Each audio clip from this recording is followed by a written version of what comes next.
بسم اللہ الرحمن الرحیم۔ حضرت ابن مسعود رضی اللہ تعالیٰ عنہ بیان کرتے ہیں، رسول اللہ صلی اللہ علیہ وسلم نے فرمایا، دو قسم کے لوگوں پر رشک کرنا جائز ہے، ایک وہ آدمی جسے اللہ نے مال عطا کیا اور پھر اس کو راہ حق میں اسے خرچ کرنے کی توفیق عطا فرمائی، اور ایک وہ آدمی جسے اللہ نے حکمت عطا کی اور وہ اس کے مطابق فیصلہ کرتا ہے اور اسے دوسروں کو سکھاتا ہے۔ مشکات المصابیح حدیث نمبر 202۔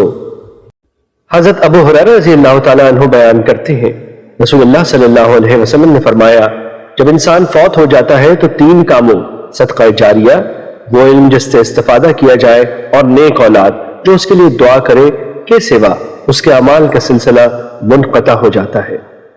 مشکات المصابیح حدیث نمبر 203۔ حضرت ابو ہریرہ رضی اللہ تعالیٰ عنہ بیان کرتے ہیں، رسول اللہ صلی اللہ علیہ وسلم نے فرمایا، جس شخص نے کسی مومن سے دنیا کی کوئی تکلیف دور کی تو اللہ اس سے قیامت کے دن کی کوئی تکلیف دور فرما دے گا۔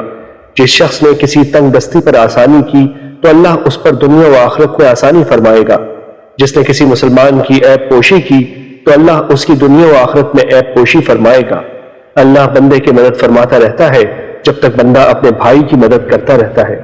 اور جس شخص نے طلب علم کے لیے کوئی سفر کیا تو اللہ اس وجہ سے اس کے لیے راہ جنت آسان فرما دیتا ہے۔ اور جب کچھ لوگ اللہ کے کسی گھر میں اکٹھے ہو کر اللہ کی کتاب کی تلاوت کرتے ہیں اور آپس میں پڑھتے پڑھاتے ہیں تو ان پر سکینت نازل ہوتی ہے، رحمت انہیں ڈھانپ لیتی ہے، فرشتے انہیں گھیر لیتے ہیں، اور اللہ اپنے پاس فرشتوں میں ان کا تذکرہ فرماتا ہے، اور جس کے عمل میں اسے پیچھے کر دیا تو اس کا نسب اسے آگے نہیں بڑھا سکے گا۔ مشکات المصابیح حدیث نمبر 204۔